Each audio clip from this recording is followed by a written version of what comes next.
mad and it's shit that you can't control. And I knew I couldn't control nothing in the rush situation, but once again, when you mad and you going through it with some niggas that you used to fuck with type shit, and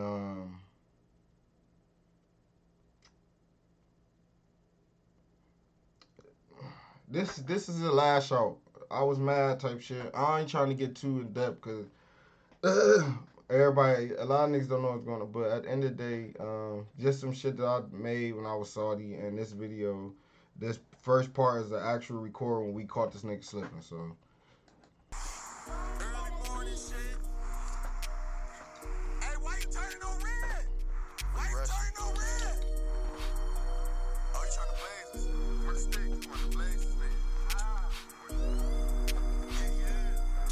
I said, when I said that shit, you got the sticks. When I said that he trying to blaze. I ain't mean like he trying to get up with us. I mean he trying to go fast. You feel me? Like.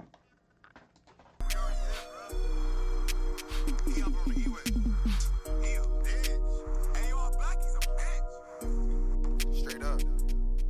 It's proven.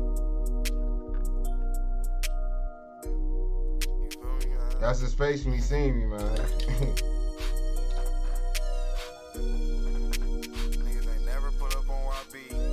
Niggas ain't never do shit to YB. Listen ass niggas, man. First thing first, y'all niggas ain't even like each other. Foreign J and Blackie, y'all niggas snakes together. Group full of bitches, man, that's y'all niggas. Y'all niggas fake as fuck, y'all wanna be like my nigga. Blackie remember said, you ain't fuck with Foreign J. Foreign J, you remember said, Blackie and them niggas some hoes. And them niggas not your bros. Well, we all know, y'all niggas hoes. Y'all niggas snakes in the grass, we gotta cut it though. Nigga, cut it out, Foreign J, you a hoe. I had a nigga in your school, pull your whole car down. Really did. Nobody fucking know. What he on, though. They now know. He ain't no shit. Them niggas really hoes. The Flexico, we been up and they all know. That's why they was on our digging now. Y'all know. Y'all niggas snitching though. Still ain't gon' blow. Foreign ain't gon' blow. You ain't gon' blow. Marley G, he ain't gon' blow. Y'all niggas just some hoes and y'all niggas not gon' go. It's me and Rizzy out here and you know that we gon' score. And we gon' blow at a nigga. We gon' score on y'all niggas. Y'all better be on know we gon' blow at y'all niggas. I got Westside niggas. I got Eastside niggas. Ready to do a drill and catch y'all niggas slipping for real. Y'all niggas better watch y'all surrounds in this shit. I got niggas really out here ready to pop on some shit. Ready to pop off some shit. Ready to pop off your shit. They ready to pop your shit. They ready to pop your mouth shit. And if you think you catch YB slipping, hell no, nigga. I'm too slick in this shit, I might just fucking blow you, nigga. I'm on my rollie on the west and I can't go to nigga. It's free rushy out that bitch until I'm over, nigga. You already know, I can't go. I'ma go, I'ma blow. Hey, these niggas fuck foreign grave, ho. Fuck them niggas, they some hoes. Writing statements and we know. Yeah, we really know. Sorry, I'm creating my dashboard alerts and shit. You know, I should have been had this shit done, but I did my dashboard shit real quick. But shout out to everybody that's in the stream, man. Fuck with y'all know I'm coming. Let's get into this next video. So we gonna do the female. We gonna do the female shit. The female shit real quick.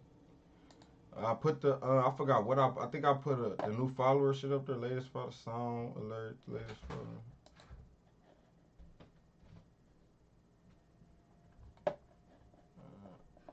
Okay, I didn't need that, but alright.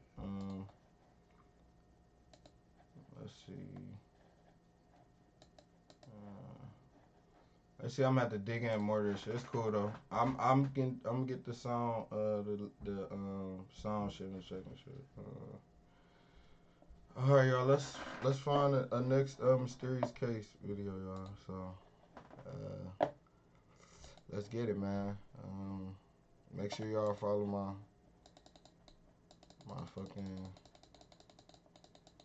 YouTube. Is he and more? I just need to get to 1,000, and then I should be good. Cause my watch time is actually pretty good, and my stream, my time on there is pretty good. So all I gotta do is get to all I gotta do is get to 1,000 subscribers. So it's the only thing I'm really shooting for on YouTube. But other than that, let's get off there. Let's get into the next mysterious case. Let's get into the next mysterious case. It should be something up here on what I just watched. Where's the recommend? Hold on, y'all. I watch straight football, y'all. So I mean, I watch straight sports. So where the fuck? I just had that shit. I had the next one on there.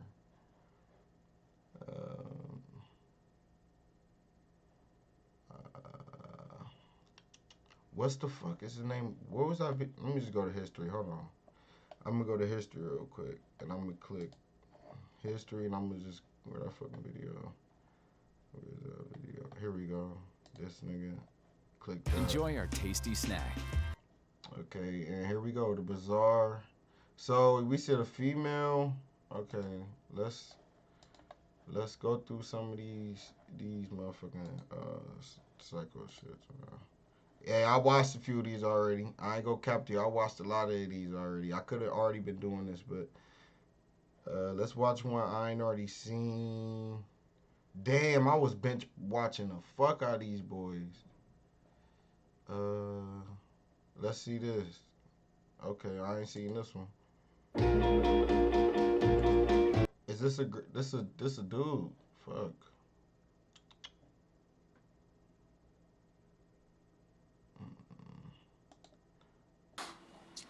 We, the jury, find the defendant, Ezra J. McCandless, guilty of first-degree intentional homicide as charged in the information. And the answer to the special verdict question is yes, use a dangerous weapon. And you may be seated. All right, ladies and gentlemen, is this your verdict? All right. You're probably wondering how she got into this mess. Oh. Well, to tell that story, hopefully we have to go back. Hopefully we ain't blocking, bro. Hopefully we ain't blocking, bro. Hey, you, and welcome.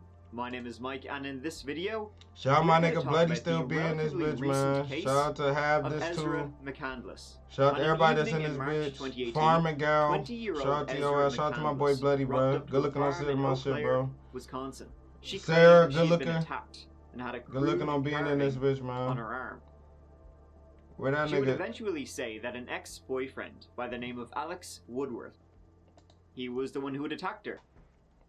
But, well, you know. So let's get into it.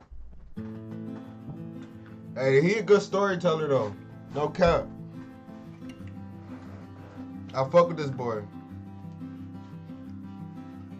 Y'all see the YB hat, on man? March 22nd, 2018, the YB reflects the code on the last time y'all gonna see these hats. They don't even make these hats no more. She was covered in mud, blood. She was bruised and shoeless, asking for a doctor.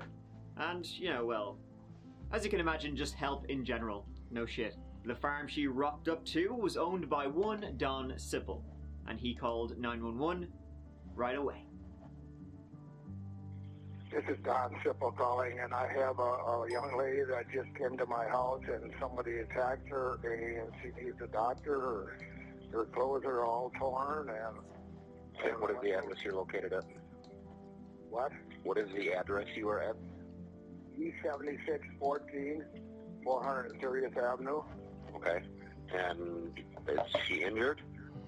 Yeah, she's injured. Her mouth is kind of got some blood around. Nigga, that shit in Wuhan, China, boy. Okay. And she's by herself? Boy, you can watch somebody get murdered or something. Just recently. Okay. And can you ask her what her name is? Just hold on a second. Okay. What's your name, ma'am?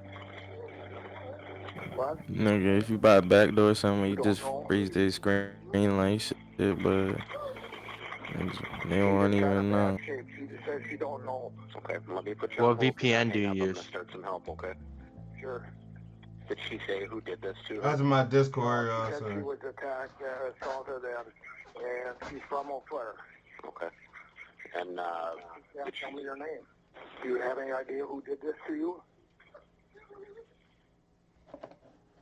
She said she was cold, in shock, and had been assaulted. When the police arrived, she wasn't in a very conversational mood. As you can imagine, obviously. And eventually she would say to the police that it was her ex-boyfriend, Alex Woodworth, who had attacked her. During her time... Wait.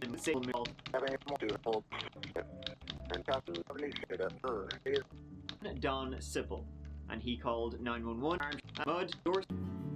On March 22nd, 2018, Ezra McCandless showed up on the doorstep of a farmer near Eau Claire, Wisconsin. She was covered in mud, blood, she was bruised and shoeless, asking for a doctor. And, you know, well, as you can imagine, just help in general. No shit. The farm she rocked up to was owned by one Don Sipple, and he called 911 right away. This is Don Sipple calling, and I have a young lady that just came to my house, and somebody attacked her, and she needs a doctor. Her clothes are all torn, And what is the address you're located at? What? What is the address you are at? E7614, 430th Avenue. Okay. And is she injured? Yeah, she's injured. Her mouth is kind of got some blood around it, and her clothes are all torn. Okay. And she's by herself? She's by herself. She walked to my house here just recently. Okay. And can you ask her what her name is? Just hold on a second. Okay. What's your name, ma'am? What? You don't know? She's in kind of bad shape. She says she don't know. Okay, let me put you on hold. Do not hang up. I'm going to start some help, okay? Sure. Did she say who did this to her? No, she said she was attacked, assaulted, and she's from Eau Claire. Okay. And, Tell me your name. Do you have any idea who did this to you? She said she was cold, in shock, and had been assaulted. When the police arrived, she wasn't in a very conversational mood. As you can imagine, obviously. And eventually she would say to the police that it was her ex-boyfriend, Alex Woodworth, who had attacked her. During her time with the police, she kept asking for one person to be there with her. A guy by the name of Jason Mengel. He was another boyfriend slash ex-boyfriend, 13 years older than Ezra. Okay, so we just went through a lot. Let's put this show in reverse, shall we? Ezra McCandless was born on October 6th, 1997, when her mother was just 14 years old. Shit. Ezra was actually born Monica Kay, but would later change her name. She got the McCandless part from Christopher McCandless, the Into the Wild guy, who decided to leave society, shunning modern stuff, and eventually starved to death after eating poisonous berries in Alaska. Didn't turn out too well for him, but I'd recommend the movie. She would later drop out of college and begin her new life in downtown Eau Claire. The fuck?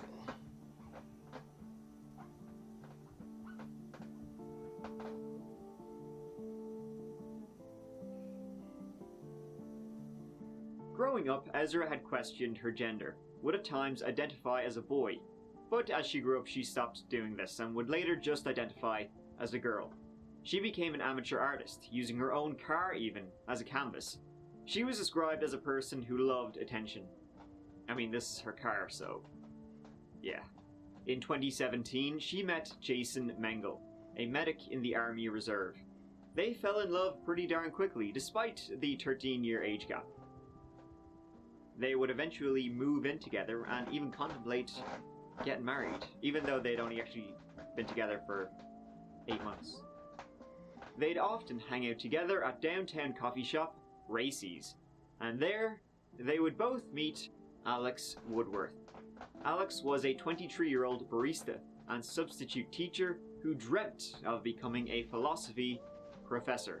He was the oldest of 4 siblings, described as a big nerd who loved helping people. And especially helping Ezra, who I think was a little troubled. We'll see.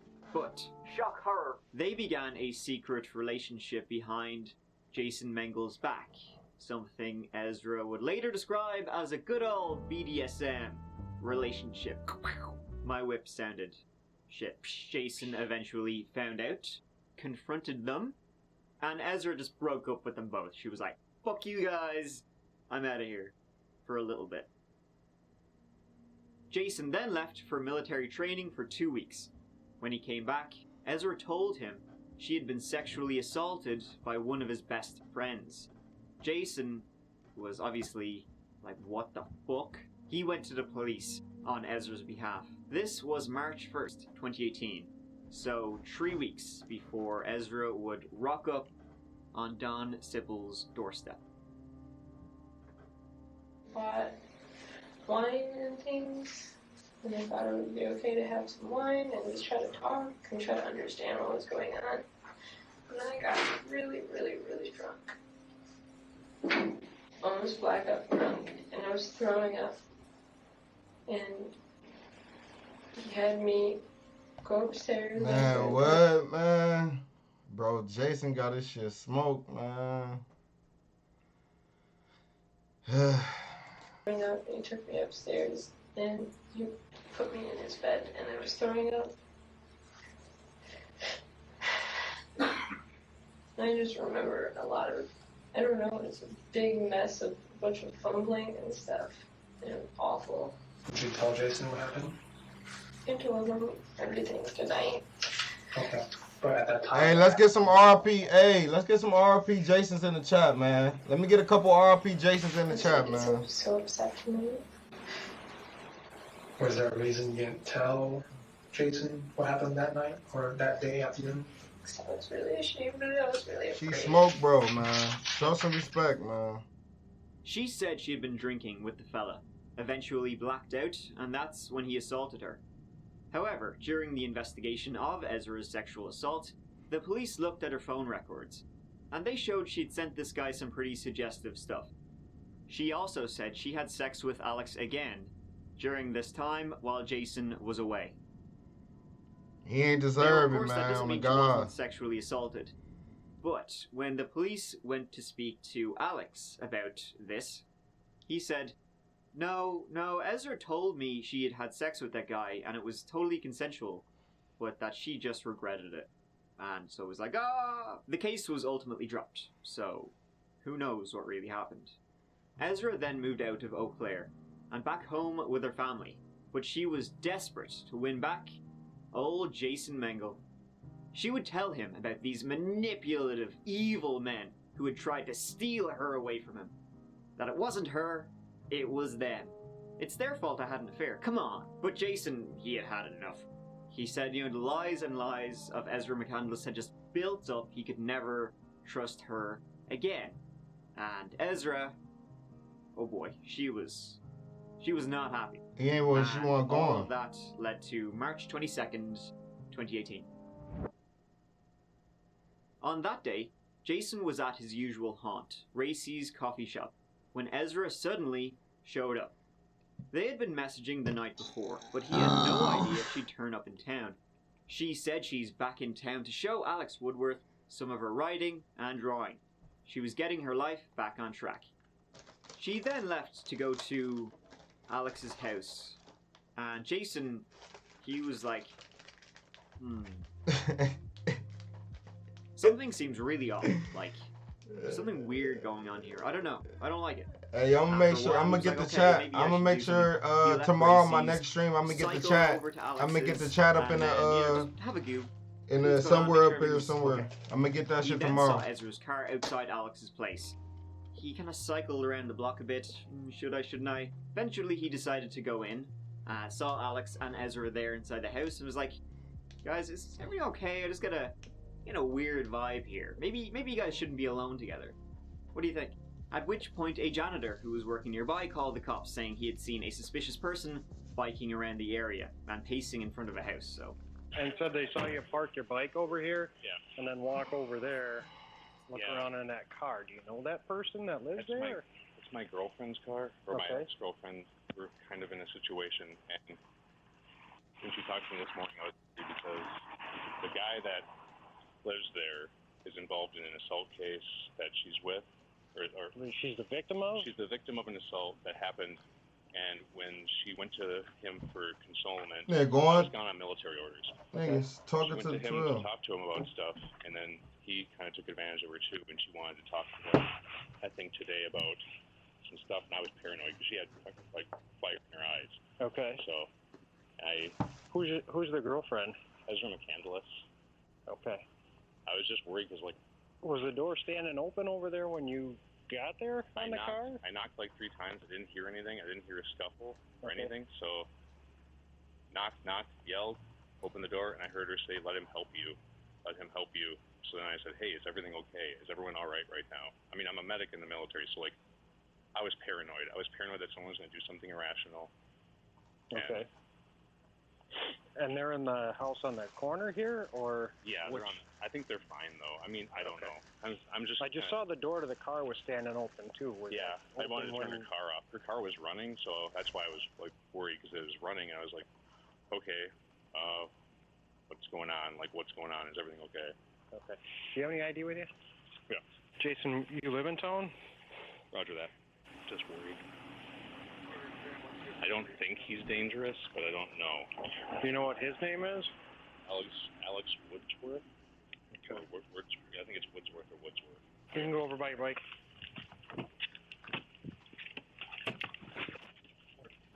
Hi. Is everything okay here? Yeah. Okay. Somebody called us kind of worried because they saw Jason come over here and he was going in the car and they weren't sure what was going on. No, everything's fine. Everything's fine?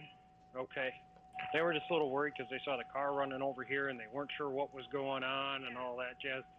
You want to just slide it out of there? I don't want to take your wallet from you. Sorry for all this, like... It's okay. It's okay. I'd rather come here and check and it be nothing than have something bad happening. Ezra, where do you live? Okay. There you go. You guys are good to go. Thank you. Yep. We're good to go. Everything's good. They're okay. Everything's fine. I'll take care of it too. No problem. All right. You have a good day. Jason then biked off. Alex and Ezra left in Ezra's car. And Alex would be dead a few hours later. Specifically 3 hours later, because that's when Ezra showed up to Don Sipple's farm, covered in blood, covered in mud, bruised, and crying out for help. During a police interview after, she couldn't tell the police much. Her memory, it's vague. I can't really remember what happened. All she can remember is feeling scared of Alex Woodworth. Alright, well, I'm here on kind of twofold. I guess kind of try to figure out, like where Alex might be. Yeah. So right now we can't find him. Okay, we can't find your car either. Okay. And then who was driving? I was driving.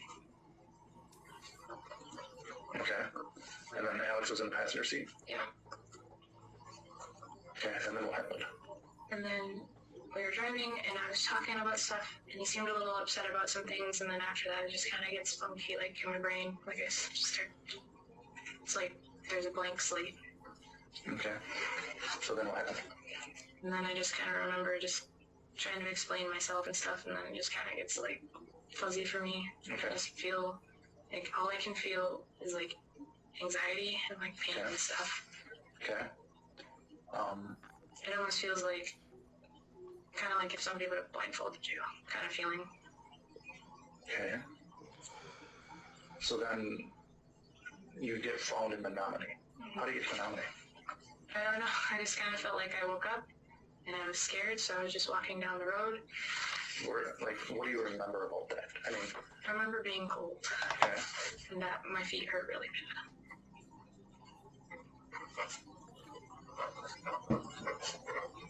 How about your car? What do you remember about your car, where it was left? I don't remember much about that at all, actually. I just remember being really cold.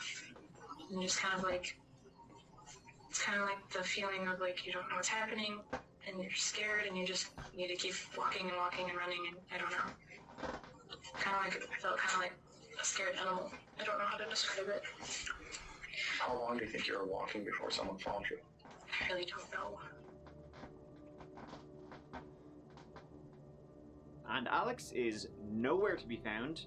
Ezra can't remember what happened or where they were, so they call him, they visit his house, they visit his family. Nada. So the next day, the police return to Don's farm to see if they can track Ezra's movements and find Alex. After spotting muddy footprints in the mud, they follow and eventually find a car, Ezra's car, and they see a human body hanging out of the backseat, driver's side. They knew it was Alex before they reached the body. He had been stabbed 16 times. So the police, they got a crime scene. They go back to Ezra. Hey, we found Alex. He's dead as shit. Know anything about that? Ezra then. Oh, I do. Yeah, he had a knife and he started carving into my fucking left arm. He carved the word boy.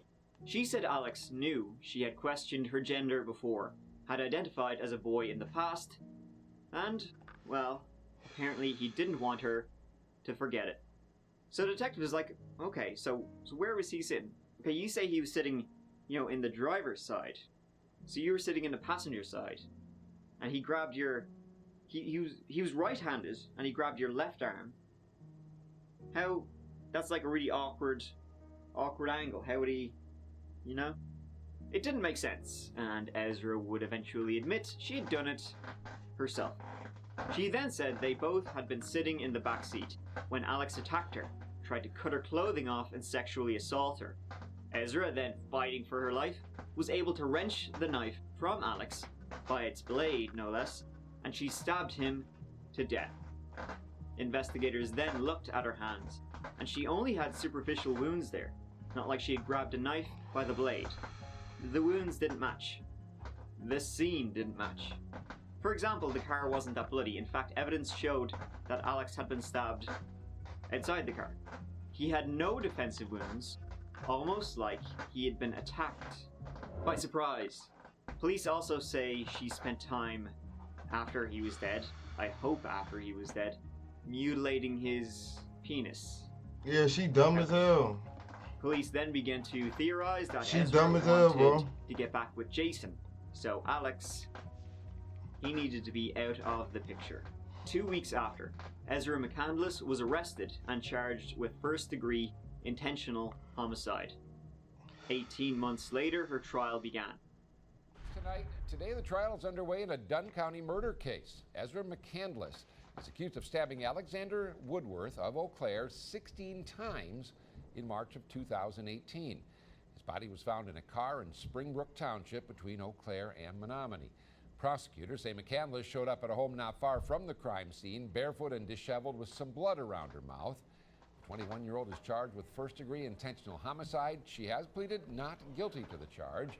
Ezra, from the get-go, claimed she had killed Alex in self-defense. It was a pretty big deal, received nationwide attention. What I recall my dad telling me, he told me many times, and he would always tell me, when you're in a situation with an individual or if someone's attacking you, that you need to do anything and everything you can to get away, to defend yourself. And he would tell me about, you can use knives, you can scratch, you can kick, you can fight. What were your feelings, or what did he tell you about him referring to you as a boy? Well, as our relationship progressed, I told him about how I identified in the past as almost strictly masculine. And he preferred...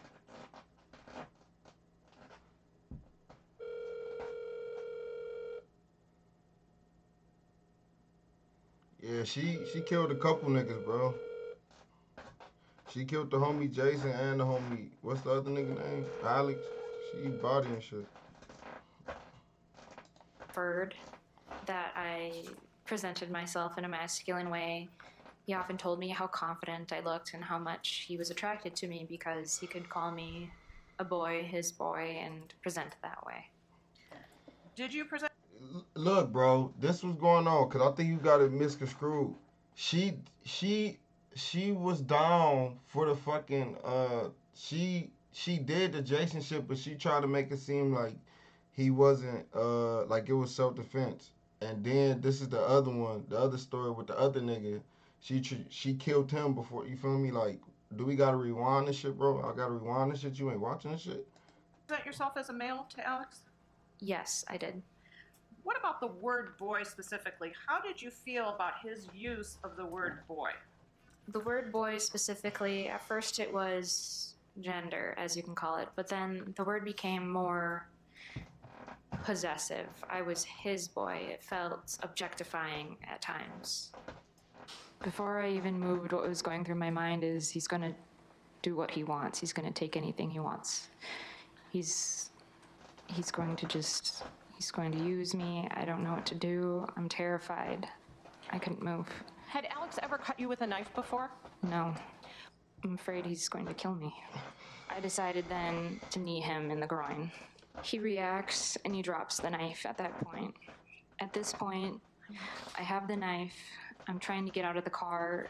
I need to get out. I need to get away, is all I'm saying. And I can't get out of the car, and he's still grabbing for me. And this is when I began to defend myself and stab Alex. At this point, when the knife is in my hand, I am trapped between the open door and the middle of the car, so where the console would be, or the seat. You said you grabbed the knife and you start stabbing. Yes. Many people seemed surprised at how she handled herself during the trial. Relaxed, almost loving it. She was also delighted when Jason Mengel was called to testify. She hadn't seen him in 18 months and, well, I guess you could say she clearly missed him.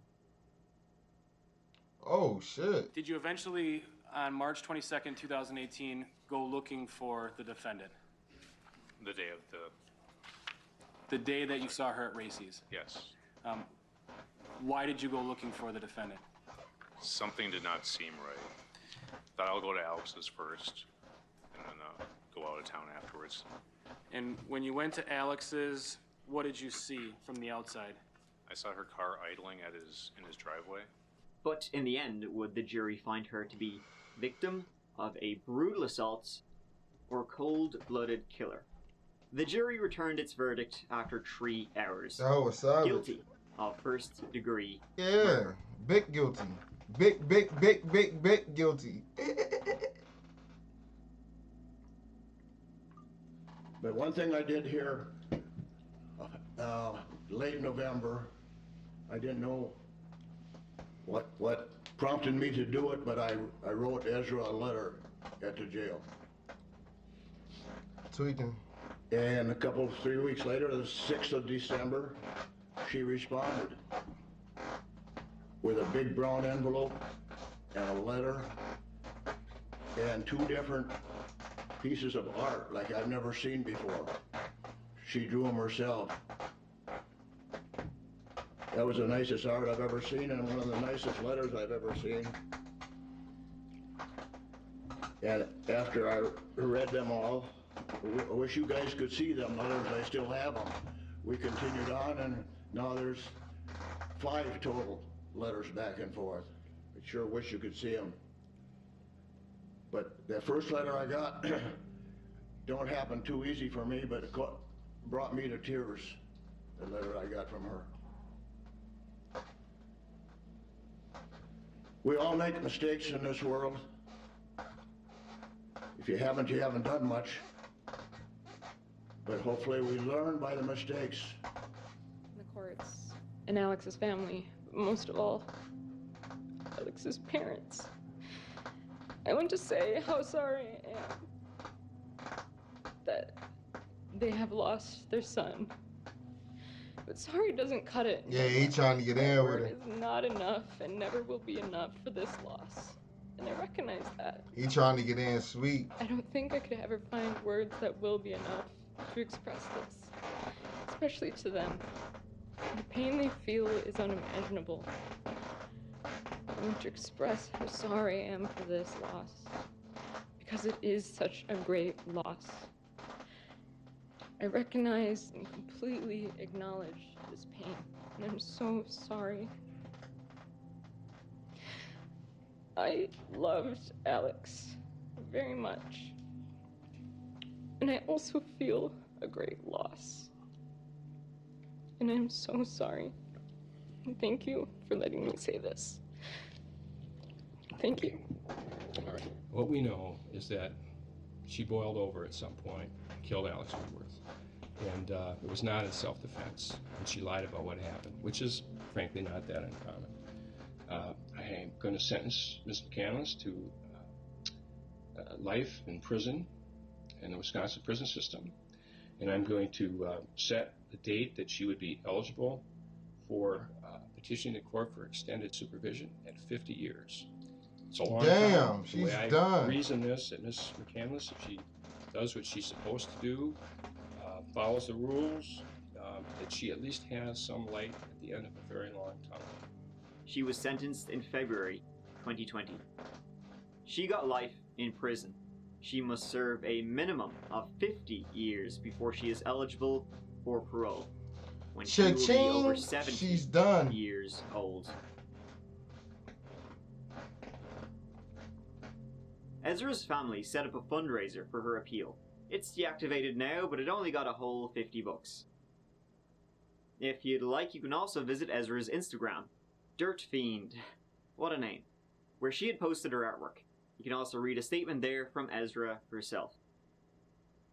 The end of her statement reads, "What I face now is a mandatory life sentence. The journey I will now take is the necessary steps to be reheard in a higher court.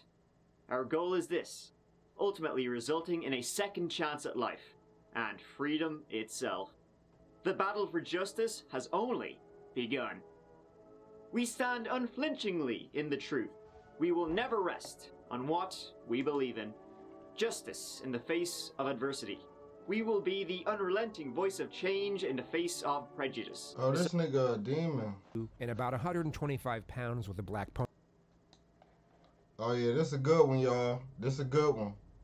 This is At exactly a good one. 3:25 p.m. on April 8th of 2009. Not the saying dismissal bell cut the rang at situation, Oliver but it's a Stevens good School in it's a Woodstock, good Ontario, hearing and about hundreds of grade schoolers what were be seen going leaving through the in these premises. situations. Yet That's one all. 8-year-old was captured I don't on like what's surveillance going leaving 2 on. minutes That's later not than cool. the I hate arrest, school as she had to shootings, run back inside to get her which is mother's sad, butterfly earrings that were 'cause I left got on a her son. desk. I got 2 Her name kids was in school, Tori so. Stafford, and on that Wednesday afternoon, But this is a she good never returned breakdown. home. She was reported missing by her grandmother at exactly 6:04 p.m., and a missing persons investigation was launched immediately. Roughly 7 hours later, surveillance footage from a local high school was discovered, capturing what police say was the missing child, walking side by side an unidentified woman. Tori did not appear to be struggling in the video, and the woman was described as between 19 to 25 years of age, white, 5'2", and about 125 pounds with a black ponytail. The local police made a public appeal for the woman in the video to come forward, and Tori's grandparents offered a $10,000 reward for her return. A Facebook group dedicated to finding her gained over 20,000 followers in under 24 hours. On April 12th, 4 days after her disappearance, hundreds gather in Woodstock at 8 p.m. to hold a vigil for Tori, and her mother makes a tearful televised appeal for the return of her missing daughter. Over the following week, Tori's parents are interviewed by investigators, and each of them pass a polygraph test. Police call off ground searches 6 days after the child's disappearance after finding no clues nor leads. The day after, America's Most Wanted features Tori's case as its top story. On April 17th, the Ontario Provincial Police take the lead in the investigation, and the ground searches recommence. The case was then officially classed as an abduction, not just a missing person. They step up a media campaign by releasing a composite sketch of the woman in the video, and then circulate the image on social media and local news outlets. On May 19th, police attain information that the woman is 18-year-old Terry Lynn McClintock, who is already in custody for breaching a probation order for a previous drug violation. She was transferred to the Ontario Police Headquarters and interviewed at roughly 5:30 p.m. by Detective Sergeant Jim Smith. She initially denied being the woman in the video and claimed to know nothing about the missing girl, but roughly 45 minutes into the interrogation, she breaks. I think it goes right back to what you've said a few times.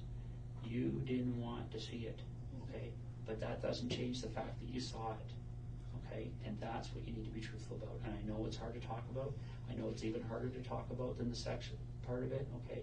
But you saw it, okay? You know you saw it. And we need to talk about that.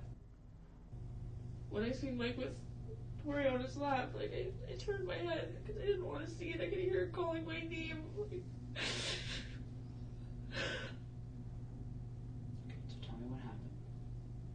She describes in disturbing detail the abduction and killing of Tori Stafford, stating that she lured the girl into a secluded parking space with the promise of showing her a puppy. She was then forced into the back seat of a vehicle that immediately drove away. In the driver's seat was 28-year-old Michael Rafferty, who then drove to a secluded area about 100 miles north of Woodstock. He then proceeded to sexually assault and then murder the 8-year-old with a...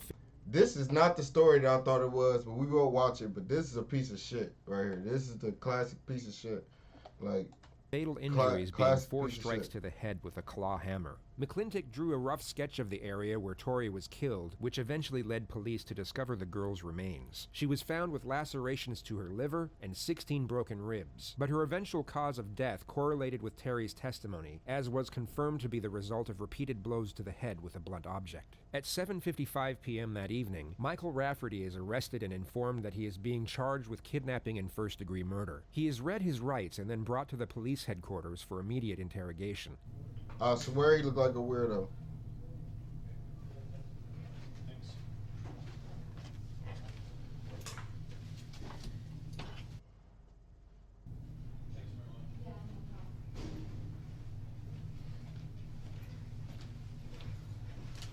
Come on in and grab a chair. That'll unfold, so that's a blanket for you there. Okay. Tea. I think they might have only put 1 sugar in. I think they got it mixed up. And there's a plain donut there for you. I had a cereal bar, but if you get hungry or anything else, just let me know, okay? If you have any... You haven't eaten since noon? Okay. Are you hungry now? I can get you a full meal if you want. Okay. Bacon and eggs, or do you want something else? I'm too sick to talk. Okay. This is That's okay. You can listen. And if you have any questions as we go along, there's no issues there at all, okay? Okay. I got a few things I'll talk to you about. As I told you, my name is Chris. My last name is Lone. I understand your name is Michael. Now, do you go by Mike or Michael? What's your preference? It doesn't matter. Okay. I'll probably call you Mike, so unless that really offends you, just leave it with me. I'm going to go over a few things here today. Okay, Mike? Like I say, don't be shy. You'll find I'm pretty relaxed, pretty laid back, because I've dealt with these types of issues before. The Ontario Provincial Police have a highly trained behavioral sciences unit, and their subdivision of forensic psychiatry is recognized as one of the best in the world. At first, you will see the familiar strategy of rapport development. The investigator will retain a friendly and almost nonchalant disposition throughout the opening phase of the interrogation. Hey, I gotta pee, y'all. I gotta pee. I'm gonna pee. Y'all watch it. I gotta pee. I'll be right back. While the detective's easygoing disposition will also downplay if it's something I should watch, let me know. I'll come back rewind. Far less intimidating. Anytime that you have a question, all right, don't be shy. Now,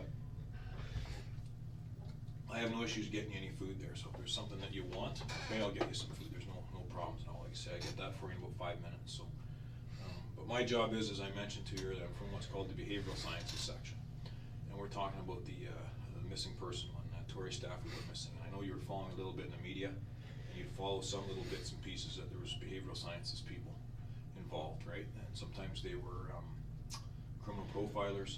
There's been other members in there as well. Threat assessment, and that's what one of my roles is as well. In threat assessment, what my job is to determine the risk.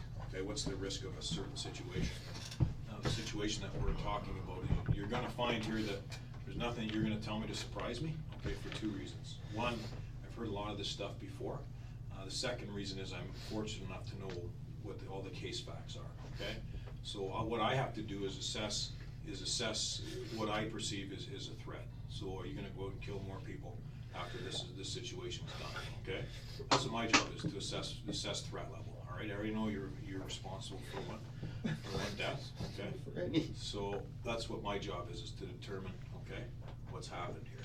All right. Staff Sergeant Chris Loam had been a police officer for over 21 years. He put the heat on him, was though. a member of the He put the heat Behavioral on him. Sciences unit for the last 17. Hold on, let me shut my door. At the time this interrogation took place, he was the head of the analysis section. This meant he was in charge of criminal profiling, threat assessment, and forensic psychiatry. He indicates that his only purpose is to assess the suspect's threat level. Yet this variety of threat assessment ain't a lawyer, only that's applied to that's less a severe prosecutor. infractions. With relation to rape and murder, the serious But he nature on of his the ass. crime means that the threat level is He already on his ass. assessed long before any form of psychoanalysis He on takes his place. ass. In reality, the investigator's primary purpose is to gain an understanding of the suspect's character. That's a and detective, then use bro. this knowledge to try and influence both his reasoning and decision making. Before we go through all that, though, like people just don't wake up one day and decide this is gonna happen. You good? You good? I know it's There's a cool. lot of ideas that go in people's heads at the time. And if I go through, and I go through your history and your background, there's not a whole hell of a lot you've been involved in life, is there? Right? You're completely under the radar. Anyways, I'm gonna go through a few things with you here. All right? Obviously, you're upset by what's going on. You're here for a reason. And right back at the beginning, the investigators and the case manager, the officer in charge, said that I'm going to follow the evidence and go where the evidence leads me. Okay? And now you're here because the evidence has led the investigators to you. All right? And then I get involved after that. There's been people that I work with in behavioral sciences that have been here from the outset of the investigation. But really, at this point in time, I mean, when I go in and look at your history, there's very little on there. Like I say, you've flown under the radar. You haven't had any major problems with the police. Okay, but now all of a sudden you're involved in this situation, and it's a serious situation, and it's a scary situation. I'm sure you're quite upset and quite concerned about what's going on here. All right. Now the last one I was involved with like this, I don't know if you're aware of it, was a girl named Holly Jones in Toronto, and she went missing. And the guy that had abducted her, his name was Michael Briere. What he was doing is he was watching on his computer for hours and hours and hours. He was looking at child porn to the point that he decides, I want to go try this. And he goes and he grabs Holly and he does some things to her, and then he realizes, what am I going to do? Okay? And he panics. He doesn't know what to do because she's a witness now. And he says, if I just let her go, she's going to tell on me. So he decides that he's not going to let her go. All right? And all that was from something as simple as watching child pornography for hours on end. These things happen, okay?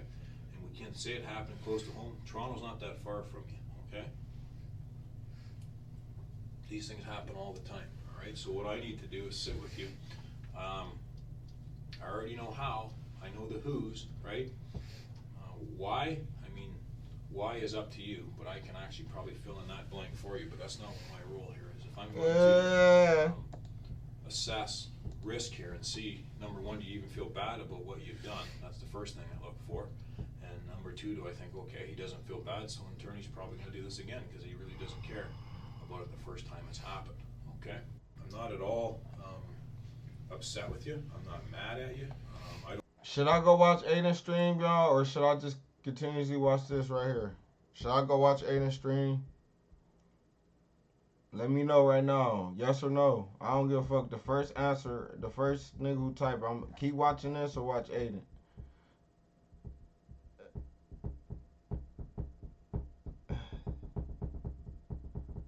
I'm waiting. Let me know. Keep watching this or watch Aiden stream. Nah, I don't know. Y'all let me know, man. I don't mind sitting here talking with you. You'll know if I don't want to talk to you because I'll just simply leave, right? From reading about you, this to me seems like it's out of character. Now I could be wrong, right? You may have been planning this for a long period of time, and you may have thoroughly enjoyed this. And if I'm wrong, then you tell me that, all right? But I also know that we all make mistakes, okay? And that's why pencils have erasers, okay? Because we all make mistakes. It's that simple. Spending time with you here, and if I'm wrong, you tell me. But it looks like if you could turn back time, maybe there's a few decisions in life you'd made a little bit different, all right? If I could turn back time for you, Mike, I would. But it's not that simple, okay? So now you and I have to sit here and face what's happened, okay? I can sit and tell you what happened. I can take you through the day of her disappearance, okay? I mean, I've seen the video, all right? And I know that you didn't do this alone. And but at the end of the day, we got to deal with this situation, okay? Because it's a young girl that we got to talk about. And if you and I don't sit and talk about your side, then people will only think the worst, right? It's human nature, right? You've done it and I've done it. We always think the worst until we know the facts, okay? So that's what you and I need to sit here and work and discuss and work through. Again, if I'm wrong, you tell me, okay? But I really believe if you could turn back time, you would deal with this a little bit different, okay? And there may have been a rush, it may have been exciting for a period of time, but then reality sets in and you have to sit and live with the fact of what's happened here, okay? And that's what we're doing here. We have to sit and deal with what's happened. Really, at this point, what you have left is your word and your credibility. And people always think the worst, okay? Until they know the truth. You do it and I do it. It's human nature. So we're all going to think the worst until we know why this has happened in your mind. And again, if it's something where you're like Michael Briere, where you looked at a lot of child porn and then decided you were going to try it, then that's fine. If it wasn't your idea, then that's fine too. But we can't change what the case facts are. All right? You know deep down that this is your chance to get it off your chest. So you're not sitting there the rest of your life saying, I guess I should have said something. All right? I guess I should have got it off my chest and said my side. Because this is your last chance to do it. The fact that you're here and the fact that they've already, they know where the victim is, okay, and they know your steps, this is it. You have to take the steps now to live the rest of your life, okay? This is what you have to do. You and I need to talk about this, okay? It's always interesting to examine a suspect's demeanor while being interrogated, especially compared to how they most likely were while committing their violation. The suspect here is a quivering mess, acting like a helpless victim, wallowing in his own self-pity while vying for sympathy. Essentially the opposite of how he was while attacking Tori Stafford. It's ironic that the powerless and vulnerable complexion he is trying to portray here is exactly what his victim would have felt at the time she was attacked. The sympathy he is trying to garner for himself is clearly what he lacked for the 8-year-old child he raped and murdered. So I've got to determine, as part of my job, when all is said and done here, do I think Mike's done? This is it. He's made his mistake. He realizes how wrong the mistake that he made, and he's willing to look past it? Or do I have to sit here and say, all right, my report's going to say very simple, I think this guy's going to reoffend. And that's what our job is. We deal with these types of situations and the reasons why people do this stuff, okay? Like I say, this may have been a thing that you just snapped and did something. That stuff happens. Or it may have been something you planned for many months and got some enjoyment out of the plan. I didn't do anything. Well, that's not entirely true either. That is entirely true. I didn't do anything. No, you can try and cement yourself into that, okay?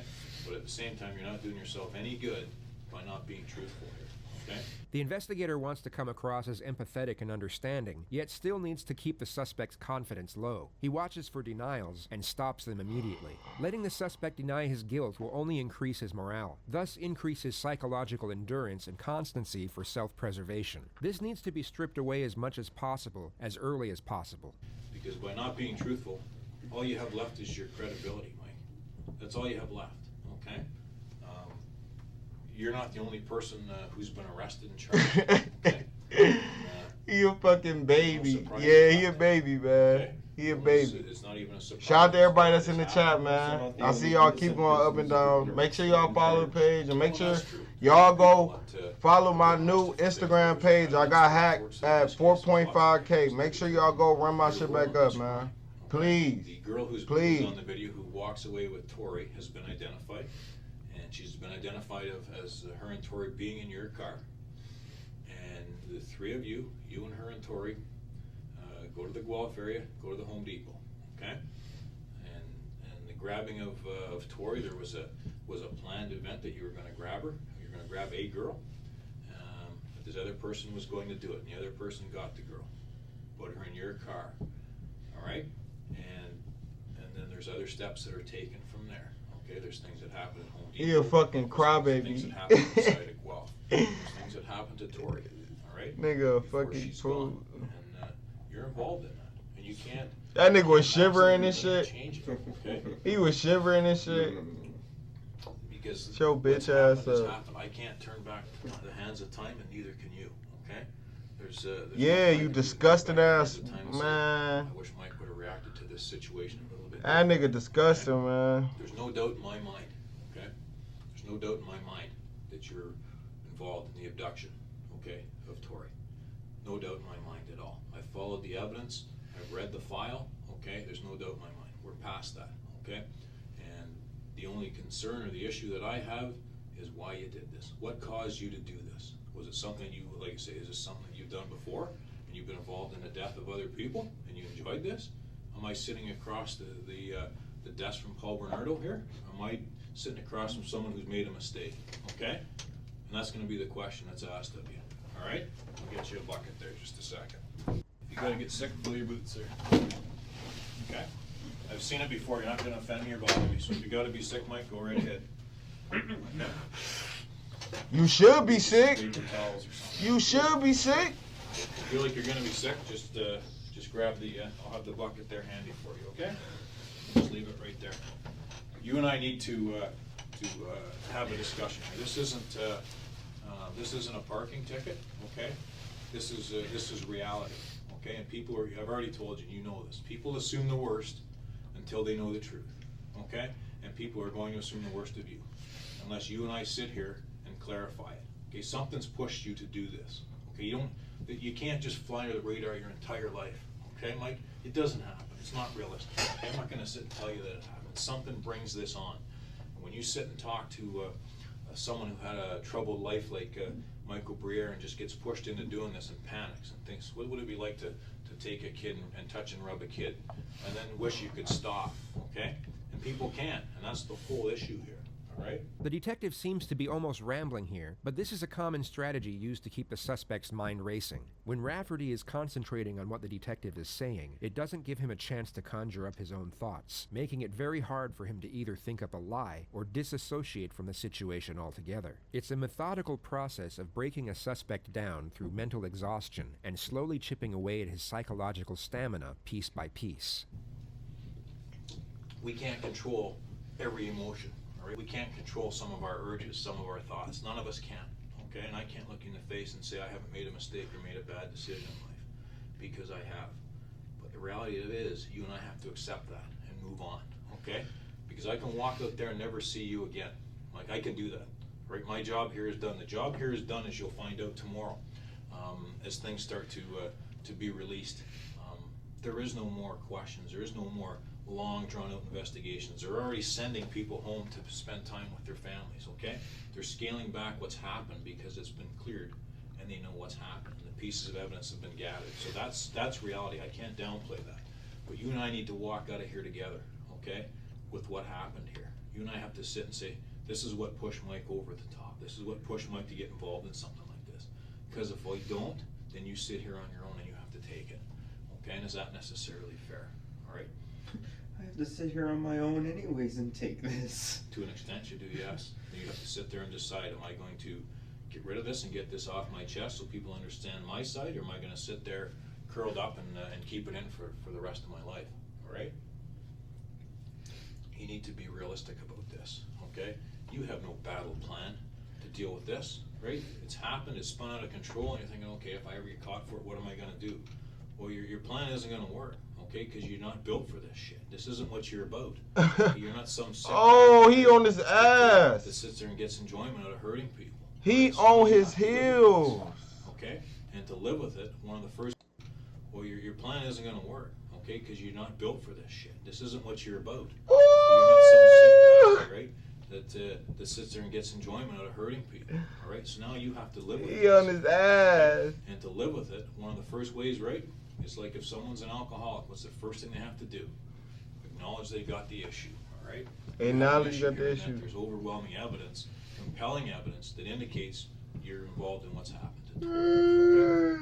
I can't change that, and you can't change that at this stage. These niggas deserve to get locked away forever. And you need to understand, your credibility, Mike, is all you have left. For some reason, the female ones be way more like slanderous. Like the female ones be really bloody for real. No one's gonna know. And then all of a sudden, 10 years from now or 5 years from now, you decide to say something. Who's gonna listen? Nobody. Okay? This is your chance to say your piece. All right? Like I say, if you want, and you can see probably I'm trying not to out of respect actually for you, but I can sit and get as graphic as I want, okay? Because none of this stuff bothers me because I've seen it hundreds of times, okay? But if I sit and go over what's happened here with Tori, you may not be real happy about it because it's going to cause you to relive all this crap, okay? And maybe you want to, because I can tell you I've sat with guys that wanted me to say it again so they could hear what they've accomplished. And I've had that, where they want me to say it 2 and 3 times because they get a rush out of that. I don't think that's you, okay? You're not some sick guy, okay? I'm not sitting across from Paul Bernardo, okay? I know that, and I know people that have sat across from him, okay? And I know 2 officers that have in different stages of their lives, okay? And I know what he's all about. You're not that guy, all right? But at the same time, you can't just sit here and say, well, I hope this all goes away, right? This isn't like a list your girlfriend gives you to say, here's a list of things to do. go pick up a few things at the grocery store, get some gas. This isn't what that is. Okay? No, I didn't even know that. I want to. We need to deal with reality. Video, but I'm gonna hop on there on a Your minute. credibility is all you have left at this point. I said I'm gonna hop You on sit there. there and say nothing, everybody's going to assume the worst. Okay? No, I'm not. You I'm may be capped painted with up. a picture that you're not real You happy gotta with. watch the Judy one. I'm the only one After that feels this, she like crazy sitting as here fuck. with Is y'all? Is investigators you? lined up in here You about to sit in here and saying watch how you that? That shit like 3 parts, bro. right? I Because they've seen been that. doing We could this watch for it. If y'all want to weeks, watch it, we can okay? watch this shit They're though. tired and they've been away from their families, and none of them want to come in here and talk to you. Okay? I have no issue with it. I'm neutral. I don't have these issues. I haven't been away from my family. I don't mind talking to you. Like, I've talked to people that have been involved in things far worse than what they're saying you did here. Far worse. Okay? I can sit and list the things that I've been involved in, and people have done things that have been a threat to our national security, terrorism in Canada. Where I've dealt with people that have been involved in murdering more than 3 people. All right? I've been involved with people who have abducted and taken the life of children. I've been involved in that. I've dealt with many people who are sex offenders that habitually and repeatedly touch and molest children. I've dealt with that. That stuff doesn't bother me, okay? But what's going on here is that you're just in there, you're just a big bundle of nerves, and you don't know what to do. You don't know whether to sit here, shake, shit, puke, you don't know what to do. But the reality of it is, at the end of the day, the evidence is the evidence, okay? And the evidence clearly shows you're responsible for the abduction of Tori, okay? And I also know that she's no longer with us, okay? And you're responsible for that too, okay? And there's a sexual component to this as well. So you might want to sit and get this off your chest and go through your side with me, all right? I watched the Because if Judy just one walk though. away, at minimum, that's what people are going to think, at minimum. But you have some explaining to do, okay? That's reality. I can't change that, okay? If this is something that got out of control, that you just planned on taking her and you thought you were going to put her back, or just take her for a ride, that's fine. It got out of hand, then we need to talk about that, okay? You need to sit and explain that and say why, okay? If not, then I say people think the worst until they know. There is no other way. You don't have any other option. There's nothing else that you can do to change what's happened to her. We can't turn back time. However, we can explain how things got off the rails, whether it was something that happened slowly or just went right off the rails right from the beginning. Why do you think the OPP has a behavioral sciences section? This is all the stuff that we deal with, okay? We deal with occurrences that are unusual. We deal with situations that aren't regular situations, and that's not what this is. This isn't a regular situation. This is a couple of people that made a series of decisions that hopefully they understand aren't quite right and that they feel bad about. I don't think that you're some kind of monster. If I did, you'll find me pretty candid. You'll find that I'll come right up and tell you, Mike, okay? I don't think that, okay? I think this got out of control. I think it got out of hand, okay? Are you some kind of monster? Or did you make a mistake here? You made a mistake, right? This is a mistake, right, Mike? You'd take it back if you could? This is a mistake, right, Mike? You'd take it back? You already know it's over with. Time, Mike, would you do this a little bit different? This nigga a pussy. He ain't even talking. If you turn back the hands of time, you're not some monster. You made a mistake, right? You take this back if you He could. trying to get him to admit. He trying to get him to admit. You need to deal with this. I am Okay? no We monster, can't. I know but you're I not a did monster. not do what you think I did. I know you did. We're past that. Okay. No. We're past that, Mike. Okay. Mm-mm. I know you're not a monster. If you did, if I thought you're a monster, I would tell you. I'm gonna be honest with you. I wouldn't just walk out. I would spend some time with you. If I thought you're a monster, just because I want to see what makes you tick. You're not a monster. All right. This thing has consumed you. Look at you. Right. You can barely eat or drink. You haven't touched your donut. Right. Why is that? Because your guts are eating yourself up inside. Okay?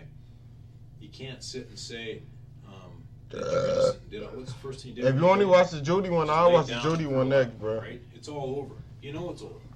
Okay? That whole a You know it's demon, though. done. She a Okay? demon. You don't have to be an expert in body language. All you've done is lay around in the fetal position since you've been here. That's not how innocent people act. That's not how people that are falsely accused of something act. It's the Could be last that thing it's they do. possibly that it's the last freezing. I thing. haven't eaten since noon. It couldn't be that this is all just a huge shock to me. No, it couldn't have been any of that at all. It's probably all of that, but it's also the fact that you're involved in it. It's probably all of that, Mike. Okay, the fact that maybe you haven't eaten that much and maybe you are cold. There's no question. The first thing you said to me was you're cold and hungry. So that's why I grabbed you that stuff, okay? And I'm willing to accept that. Maybe that is part of the issue, okay? But there is a larger issue here, okay? And it's the issue of the evidence, and the issue that you're involved in this, okay? And we can't change that. I have no ill will, anger towards you. I have none. You don't make me mad. You don't upset me, nothing like that, okay? The only issue I have is I don't fully understand. I volunteered here to come here and shoot the shit with you because I've talked to people in worse situations than you, okay? And like I say, you've been pretty respectful with me. You're not giving me a hard time. You're not being rude to me. So I'll sit with you because, but you know, the reality of it is I can walk away and you're gonna sit and deal with this on your own for the rest of your life. You're a smart guy. You're nobody's fool. You know the situation. You know you're in a tough spot. And again, this is your opportunity to say your piece. But you got some pretty serious explaining to do here, okay? In the big picture, without me. If I just leave you here, you got some stuff that you need to explain. I've acknowledged already what my thoughts are of you, okay? I've told you that from the beginning, that this is out of character for you, okay? But maybe I'm wrong. Maybe that's why you don't want to talk. Because maybe you're thinking, you know what, Chris, you're wrong. You know, maybe I've done this before. Maybe I plan on doing it again, all right? I don't think that, but I mean, you could be sitting here playing me, right? How would I know, okay? I can tell you that I don't think that's the case because I've sat across from a lot of people, again, that have been through stuff a lot worse than you. You made a mistake, man. Deal with it and we move on. I am concerned that you're just going to sit here and, oh, well, we'll take a chance. Maybe I'll just leave it and it'll all work itself out. Well past that, Mike. This is not going to work itself out, okay? We're past that. You need to acknowledge what's caused you to do this. And I never said for a second that you went and took that kid from the school, because you didn't. But that kid was taken from that school, all right, by Terry and put in your car, okay? And you were there, and you were part of when the kid was driven to Guelph, okay, in the Home Depot. And then from there, the kid, into the demise of the kid. But this is the stuff we need to explain. Nobody can control your destiny now but you, okay? I can. I mean, I've already told you. I've already put my cards on the table.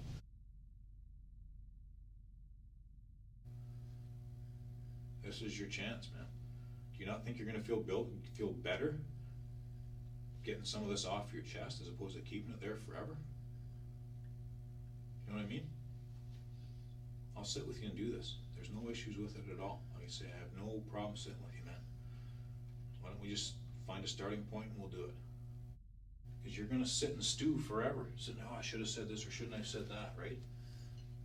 It's up to you. I mean, I've got situations where I wish I'd have told somebody something that I didn't, and I regretted it my whole life, okay? And it's situations with family members where you should have said your piece or you should have kept your mouth shut. But we all have those experiences. But this is your chance to say your piece, all right? And I think you and I should take that chance. I think you and I should just sit and have that discussion. How is it going to get worse, right? It can't. And obviously, to an extent, someone's put you in this position, right? And we need to deal with that. You want me to tell you things I didn't do so I can get locked up for the rest of my life for this? No, that's not. I don't want you to tell me things you did not do. No. I'm going to ask you a question. What's your biggest fear or your biggest concern now that you've been charged with this? What's your biggest concern here? Losing my life. Okay. All right. I want to know what this girl Terry said. Okay. She acknowledges that she grabbed Tori and brought her to your car. That it was your wishes. That you sent her there with certain things that you were looking for in a victim. And she took her. You guys drove on the highway and did the Home Depot thing, which I talked about. Left the Home Depot, went to a secluded area. You had sexual relations with Tori, and Tori was killed.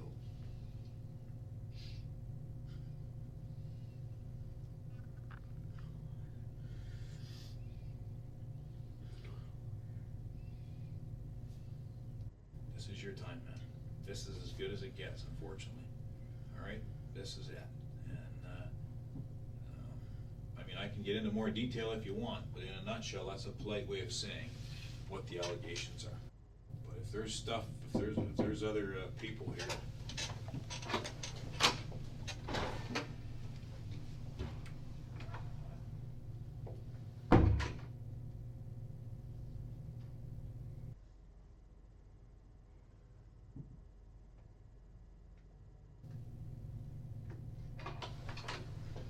What's happening, man?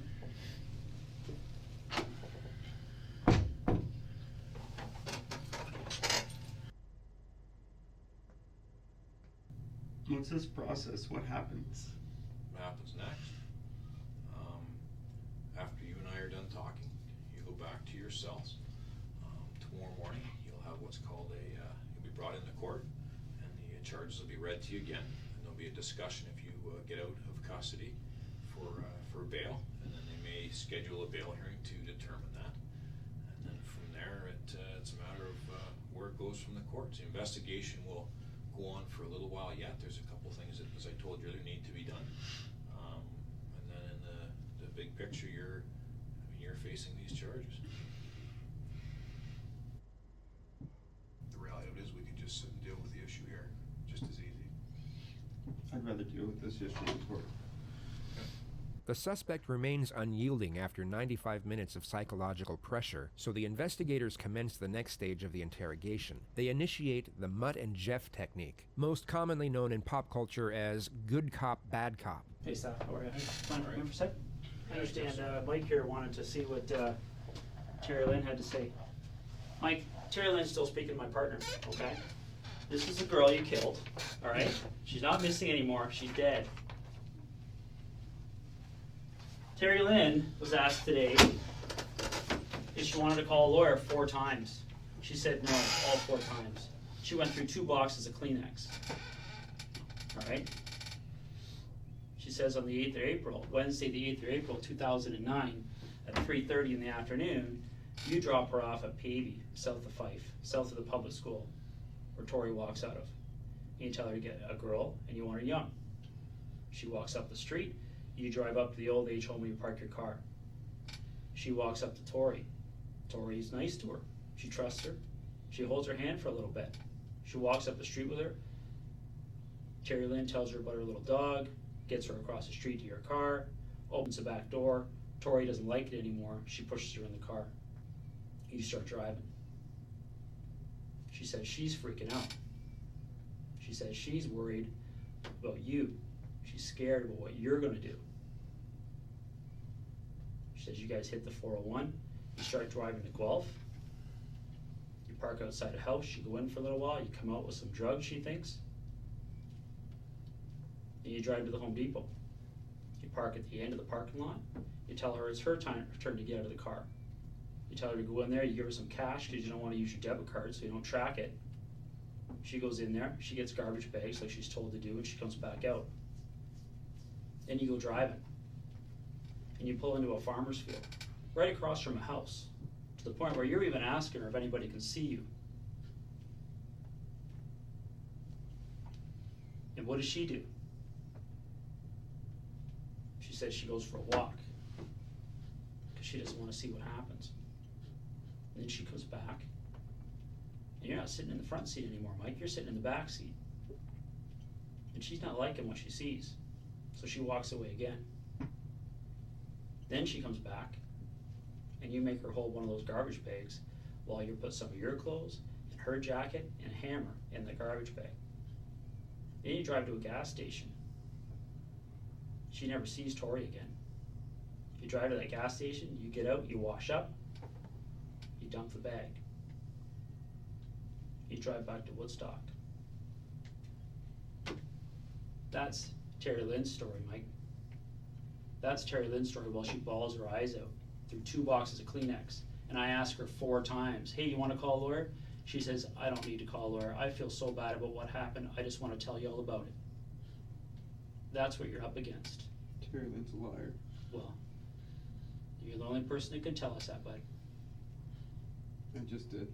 You gotta be careful, Mike, because some of the shit she said is backed by not just video but other evidence, but also some of the explanations that she gave as well. are verified. That's a little more graphic than I said it, but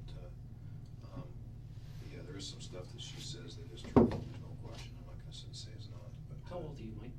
28 years old? You want to tell us your side of the story? Get rid of your fucking security blanket and start being a man. Because it's not going to be her semen that we find on her body.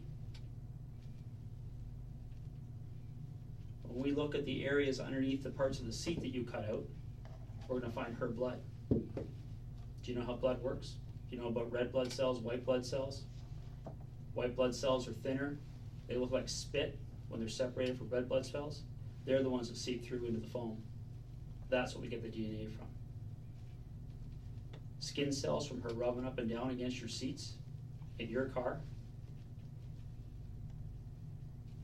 Tori Stafford is all over your car. All over it. And Terry Lynn explains everything that she knows we're going to find. You're explaining nothing. So I don't give a fuck if you say one more word to tell you the truth. All right, we're done then. Well, I'm done with you anyway. Okay. This officer here is trying to understand what the hell you're going through. I don't care. Who are you? I'm the lead investigator here. Okay? Terry Lynn's full of shit. Well, that's going to be a funny thing for you to say in court, isn't it? No. Because how's the DNA going to be full of shit, Mike? Huh? How's the biologist from the Center for Forensic Sciences going to be full of shit? How's the pathologist that examines her body going to be full of shit? Explain that to me. I'll be careful, Mike. That's a dangerous road to go up. But there's something you and I can clarify with what she said, then let's clarify it. But we can't just sit here with a blanket statement that she's full of shit, because there is some things that's truthful. And then by you saying that takes away your credibility. So we gotta be very careful with that. I'm done with him. Yeah. This officer's got his job to do, Mike. He's got a different job than I do. For my investigation, you keeping your mouth shut is the best thing can happen. So keep on keeping it shut. Okay. The theory behind good cop, bad cop is known as the fear, then relief response. It's believed that when the immediate shift from one emotion to the next is so extreme, a suspect can become disoriented, and their ability to think critically can be affected. This specific state of disorientation makes compliance more likely, as the rapid change of emotion can evoke the feeling of uncertainty, and a suspect's positive response to an oncoming request is a form of coping with this uncertainty. This is of course not a guaranteed system, and a suspect will not always respond in the desired manner. Well, you know more than I told you anyway. It wasn't quite as eloquent as I would have put it, but anyways. At the same time, what he's saying is right. Like, I did watch what she was saying, and she was very emotional, there's no question. And she did go through Kleenex, there's no question. And she was upset, and there's stuff that she said that, I mean, was clearly known ahead of time by the investigators, and there's stuff that was said that by her saying it later proved out to be confirmed other ways. So don't, no, I can't say don't, you can do whatever the hell you want, but just be careful going up that road. Anyways, but if, like I say, I have no issues on that. That doesn't change my opinion from our discussion, to be quite honest. I mean, they've got their opinions, and obviously they're getting sick of listening to me, so they've come in and said their piece, but like I say, I've got no, I'm not pissed with you, so I'm not, but like I say, this is your chance. This is your chance to say your piece. And I'm sitting here willing to listen to it. Well, he just told me not to say anything more, so. Well, it's up to you. You don't say anything to him. That's what he said, though. He doesn't want you to talk to him, but that's fine. I'm still interested in listening to you. Do you want to talk about the part of the school where she's grabbed? We can discuss that and see what your thoughts are there.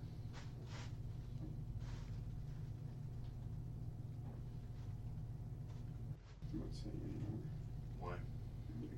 Because of the officer, because of what the lawyer said, now it's everything. I just don't.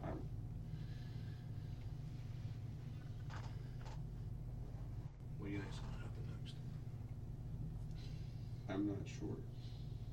I don't know. Someone runs in here and starts barking.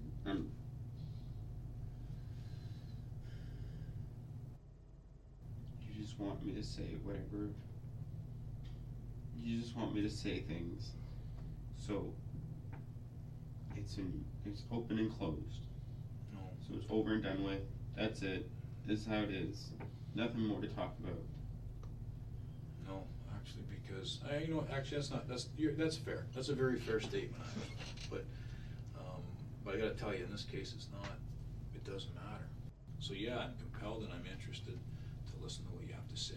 But does it open and shut this case? No. I'm gonna get in my Discord, y'all. Let's see what these niggas talking about. I've already told you about. That shit is getting boring though. Let's see what these niggas talking about in the Discord. What's good? Yeah, dirty boy. Boy, watch up. I joined your little Twitch there, using that bitch looking like a note. And that bitch looking high as out your mind. What the fuck? What's going on? No, I'm on this. Back at my nigga Prada and Chopper about to hop on. Oh, alright. I did. Sure. I smoke a lot.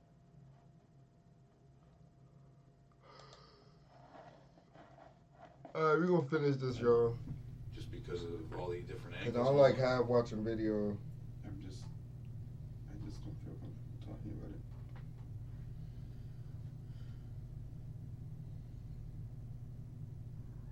So you're prepared then to just leave it like this and you're gonna ride it out from here, see where it goes? I think that's the best way to do it. I don't know. I've never been in this chair before. I don't know.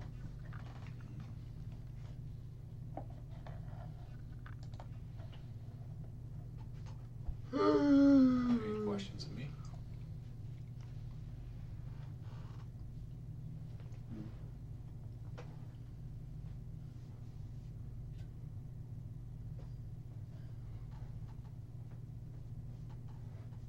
Need something to eat?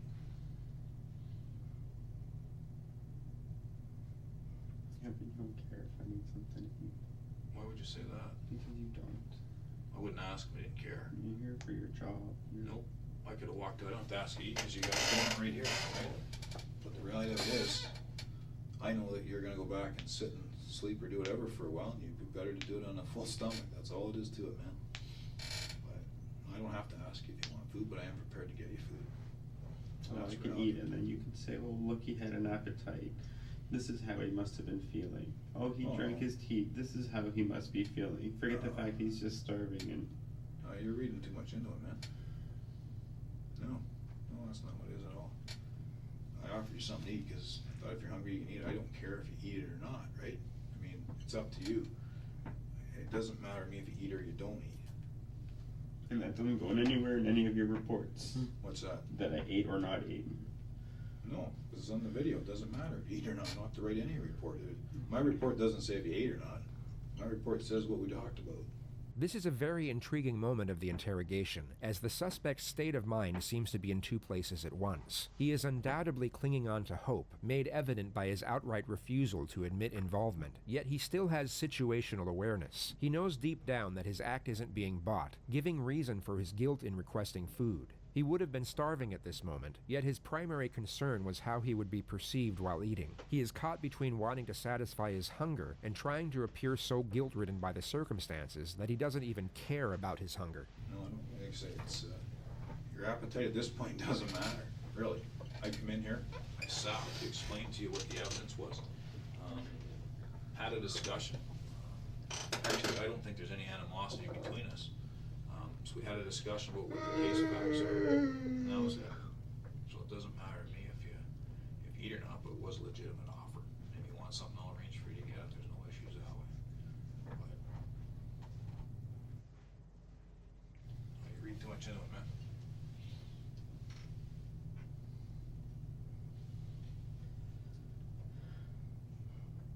Do you want something to eat? I need something to eat, yes. I'll get you something to eat. Look at me. Take it easy.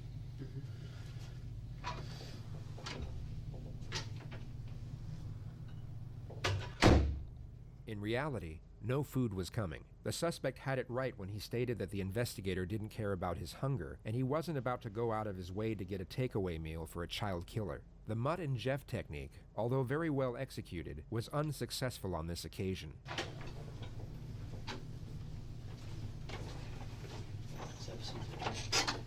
Hey,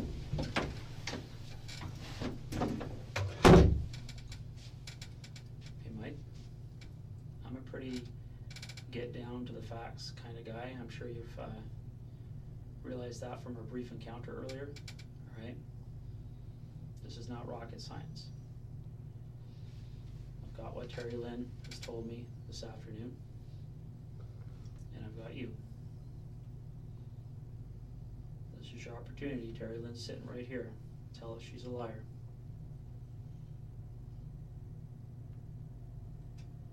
You've had no problem at saying without her in the room. Terry's a liar. Yeah, that's what you're hoping. I'm not even looking at her. I don't need to look at her. You haven't been looking at anyone. I don't need to look at anyone. See, Mike, I know I was right when I walked in here, okay? And I'm not gonna pull any punches here, okay? I'm not gonna try and kiss your ass, all right?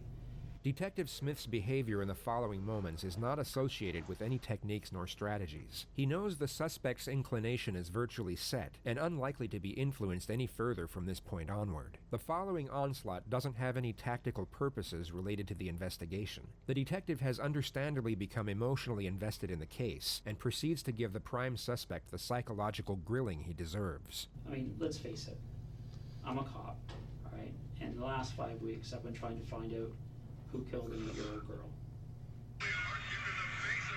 Okay? And I know the guys from behavioral sciences, they got their thing, they're trying to understand why that's what they do. You guys all work together. Yeah, they do. They're good people. They know their job very well. And sure as hell, I'd like to know why. Right? I'd like to think that we don't have people walking around our communities who just because they're bored on an afternoon say, hey, why don't we grab that girl and rape and murder her, okay? I'd like to think that we live in a community where people think a little bit more about what they're gonna do now. Do you think you're coming off as an innocent guy? Do you think you're looking like somebody who's been wrongfully accused here? I'm gonna see it however you want to see it. My lawyer, or the lawyer, instructed me to just say... Yeah, I know, Mike. I know what your lawyer simply instructed you to say. But that doesn't make you an innocent man. That makes you a man who's saying, holy fuck, what am I gonna do now? nothing I do is going to change your opinion. So I might as well just follow the lawyer's advice. Well, you're right there, Mike. Nothing you do is going to get you walking out of this police station tonight without being charged with murdering Tori Stafford. You're right.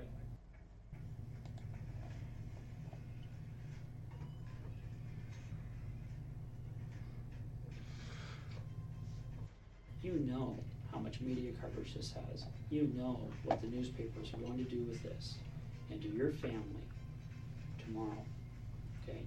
You think cops are going to be talking to everybody you ever spoke to in your life? That's nothing compared to what the media is going to be doing. This is a huge story for them. This is the next Paul Bernardo. Whether you like it or not, a girl and a guy kidnapping an 8-year-old girl and murdering her. That's one of the most sensational things that have happened in this province since Bernardo and Carl. It's going to be a frenzy, and you and I both know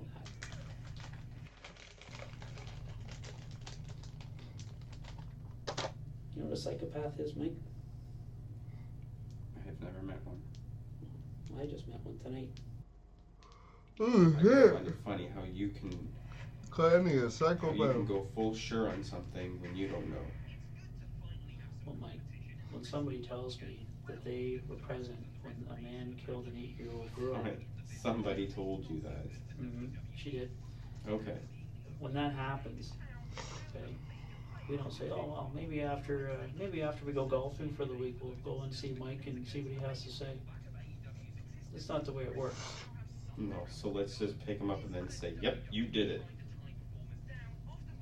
Because that's obviously got to be the right way to go about things.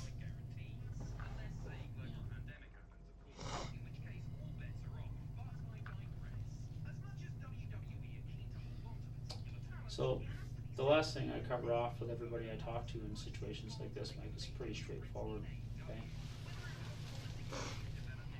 Rodney Stafford and Terry McDonald have to be notified about this. Okay. First question out of their mouth is going to be, what? Did they say why they did it? I'm sure one of those two will have the answer for why somebody would do it. What are you getting at? What are you throwing out there for me, buddy? It doesn't matter. You're going to talk to them anyways. You know what, Mike? If you're going to claim you have no involvement whatsoever, don't play games with me and throw out little hints and see what comes of it. There's no game, there's no little hints. There's nobody involved in this except for you and Terry Lynn.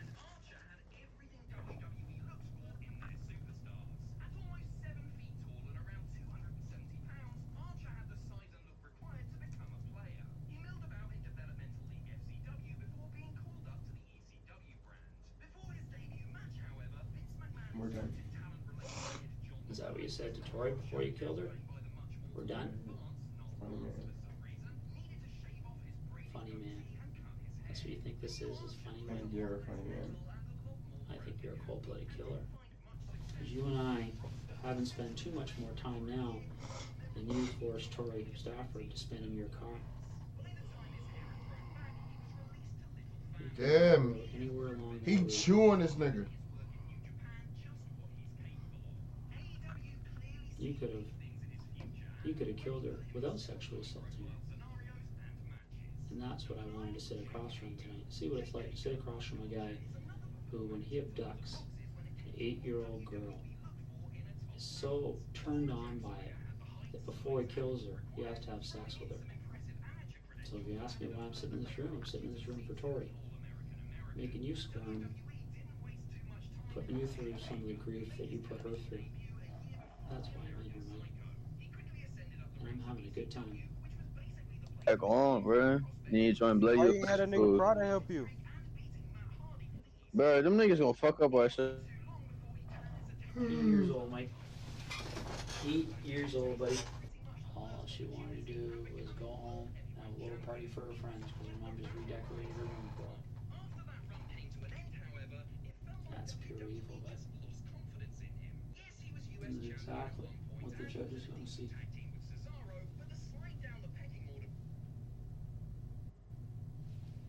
That's what you are. No remorse, no empathy, no nothing. You're just hollow.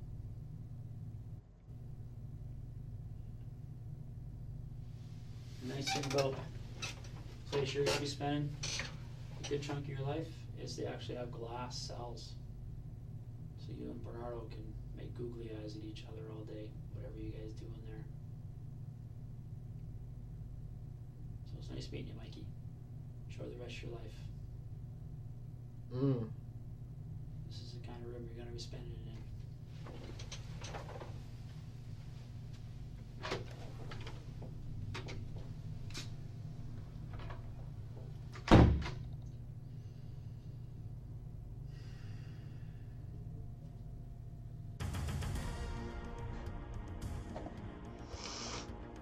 And it was all for this little girl right here.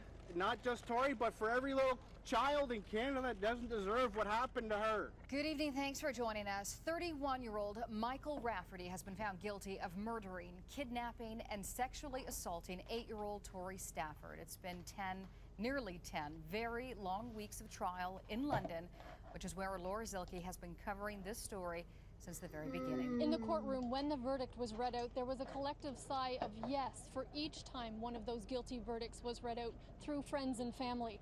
That came with the reading of each verdict. Guilty of first degree, guilty of abduction, and guilty of sexual assault. Lawyers from both sides of the story came out to speak with us as well. Their reaction, everyone appreciating that justice was done here, and every one of them also thanking the work that the jury had to do for having to sit through this case for, as you mentioned, Carolyn, almost 10 weeks. It's been a long and difficult trial for everybody. The trial is finally over, so that's a good thing. But the verdict means that the jury has found that Michael Rafferty did kidnap, sexually assault, and murder Victoria Stafford, and our thoughts are with Victoria's family. Is it a hard decision for you to take cases like this? It's never easy, but honestly, I mean, somebody has to take them. I get asked that question more often than almost anything else. How can you do a case like this? How can you defend such a person? The reality of it is that everybody in our system deserves a strong, proper, and effective defense. Even before going into the courtroom, there was really a sense of excitement. I think a lot of the family thought that because the verdict did come so quickly, just over a day of deliberations, they truly believed that this was going to be a guilty verdict. Then going into the courtroom, that simply continued. The relief that went over it was really almost unbelievable to hear the sighs that went through everyone in that courtroom. Carolyn. Both Michael Rafferty and Terry Lynn McClintock were sentenced to life in prison without the possibility of parole for 25 years.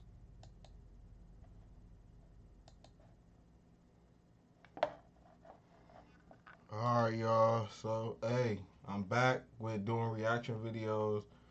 I'm gonna go ahead and call it a night. 2-hour stream was almost a 3-hour stream, y'all. So I'll be back on tomorrow until I start working. I'm gonna try to be on this shit more. So hopefully y'all here. Shout out to everybody that came this motherfucker. Hopefully y'all follow me and y'all like my content. I will get the shit up in the chat. Other than that, this will be on YouTube. So make sure y'all go follow my YouTube at Wabi LaFlexico, and make sure y'all go follow my new Instagram at Wabi LaFlexico. It's right there. So, peace. Free Russia. Y'all know I'm coming. And I will see y'all tomorrow on the guys. We gonna watch the Judy tomorrow. But I'll see y'all tomorrow, though.